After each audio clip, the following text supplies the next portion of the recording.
আসসালামু আলাইকুম welcome back to my channel mental health care Bangla.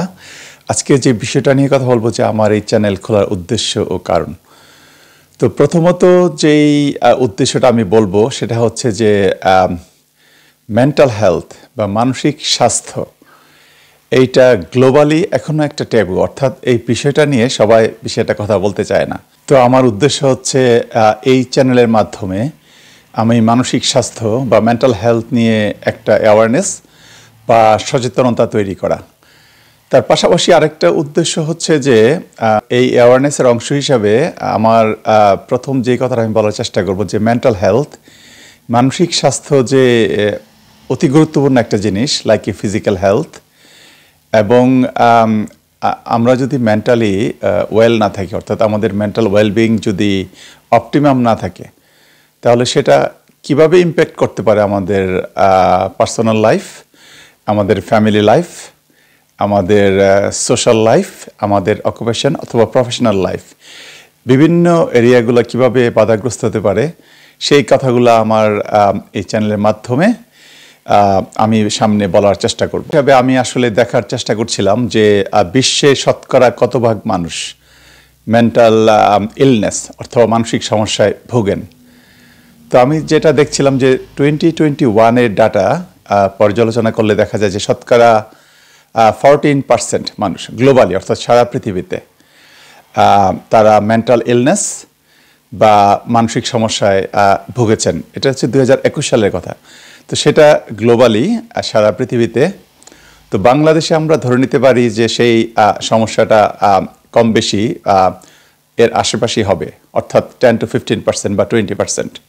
যে কথাটা মানে সবসময় বলার চেষ্টা করি যে বোঝা যাচ্ছে যে একটা সিগনিফিক্যান্ট পোর্শন, অর্থাৎ বিশাল জনগোষ্ঠী আমাদের দেশের মানুষ, যদি 18 কোটি মানুষ হয় আমাদের দেশে, তাহলে আমরা চিন্তা করি যদি 15% পিপল মেন্টাল ইলনেস বা মানসিক সমস্যায় ভোগেন, তাহলে সেই হিসাবে আমাদের মধ্যে ওই সচেতনতাটা আছে কিনা।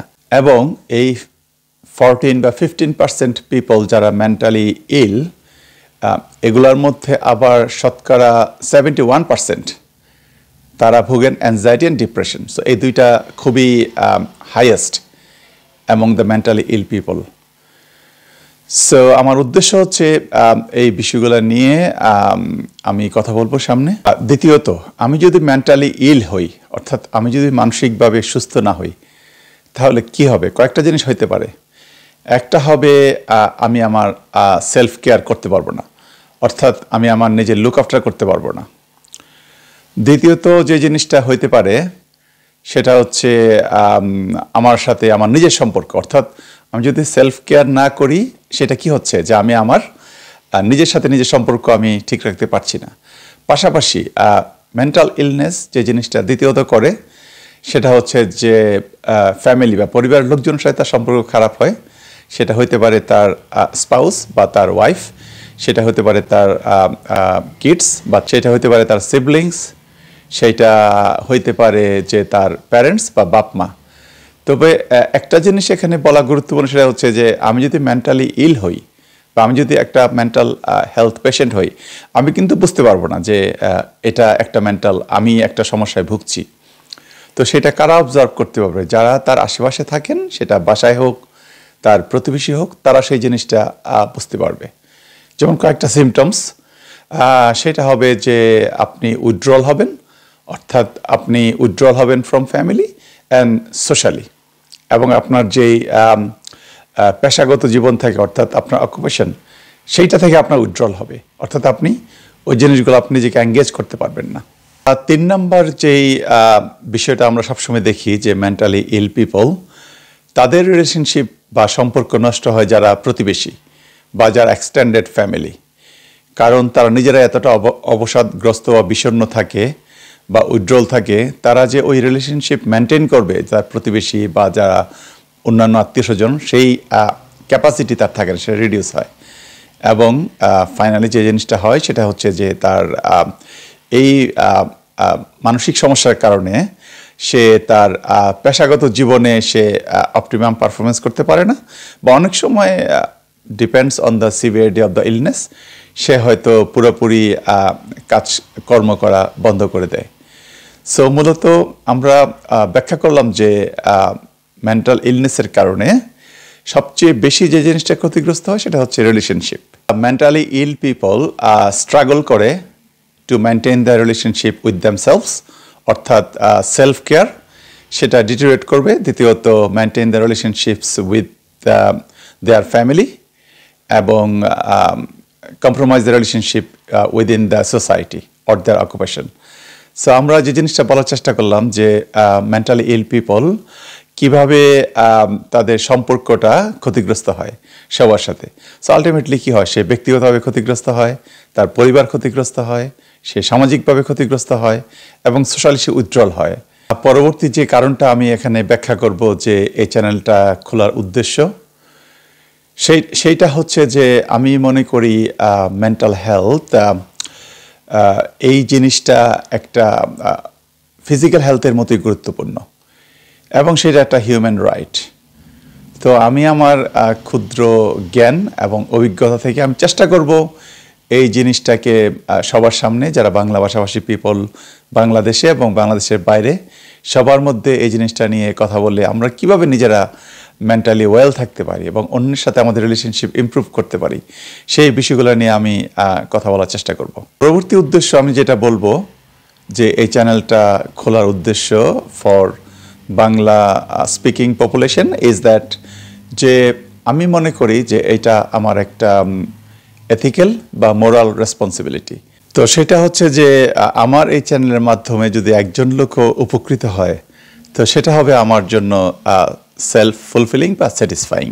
পরবর্তী যে উদ্দেশ্য আমার এই চ্যানেল খোলার সেটা হচ্ছে যে আমরা যদি আইডেন্টিফাই করতে পারি যে আমার মধ্যে কোনো অনেকগুলো ট্রেটস আছে যেটা মেন্টাল ইলনেস হইতে পারে, তো সেটা ট্রিটমেন্ট তো আমি বলি যে 3 রকম। একটা হচ্ছে যে medication which only can offer 20% of the solution, বাকি 80% সেটা হইতে পারে psychotherapy with a psychologist, with a mental health clinician or a councillor, এবং আরেকটা হচ্ছে সাইকো এডুকেশন, সেলফ হেল্প করার জন্য।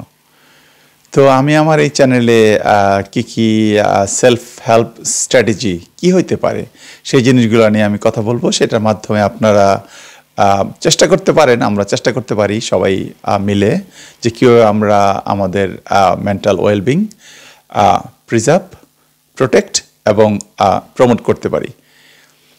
একটা জিনিস এখানে important to say that mental wellbeing বা ওয়েলনেস এটা একটা কন্টিনিউমের মতো। ধরেন আমি আমার কাজে আজকে সারাদিন স্ট্রেস গেল, অনেক ঝামেলা গেল, আমি একটু স্ট্রেস থাকবো, এটা খুবই স্বাভাবিক।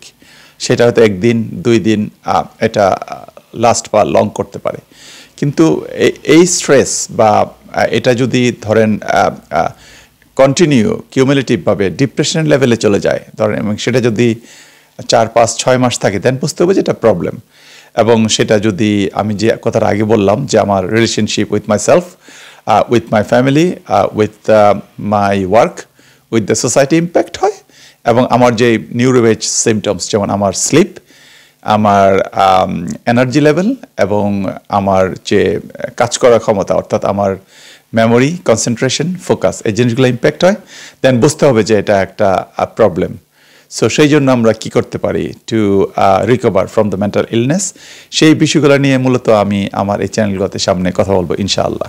তো ফাইনালি যে জিনিসটা আমি বলবো যে আমি যে কয়েকটা কারণ বললাম সেইটা সফল করতে গেলে অবশ্যই আপনাদের সবার আমার সাহায্য লাগবে। আপনারা যদি আমার এই চ্যানেলটাকে এই কথাগুলো পৌঁছে দেওয়ার জন্য একটু লাইক, শেয়ার এবং সাবস্ক্রাইব এবং শেয়ার করা উইদিন ইউর নেটওয়ার্ক, সেটা খুব ইম্পর্ট্যান্ট। তাহলে বেশি সংখ্যক মানুষের মধ্যে এই জিনিসটা পৌঁছে যাবে। তো সেই কাজগুলো আমরা সবাই মিলে অ্যাজ এ টিম যদি করতে পারি তাহলে আমি মনে করব যে মেসেজটা আমরা Bangla speaking population across the globe or earth আমরা পৌঁছে দিতে পারবো। তো ইনশাল্লাহ আপনারা সবাই ভালো থাকবেন এবং মেন্টাল হেলথ কেয়ার বাংলা আমার এই চ্যানেলটাকে আপনারা MHC বাংলা শর্ট 1 ওয়ার্ড এটার মাধ্যমে পেতে পারেন। তো আপনারা সবাই ভালো থাকেন, আমার মেন্টাল হেলথ কেয়ার বাংলা চ্যানেলের পাশেই থাকেন। আমার এই ক্ষুদ্র প্রয়াস সেটা যাতে সফল হয় আমি আপনাদের কাছে সেই শুভকামনা চেয়ে আমি আমার ব্লগ বা ভিডিও আমি এখানেই শেষ করছি। আপনারা সবাই ভালো থাকেন, সুস্থ থাকেন, মেন্টাল হেলথ কেয়ার বাংলার পাশে থাকেন।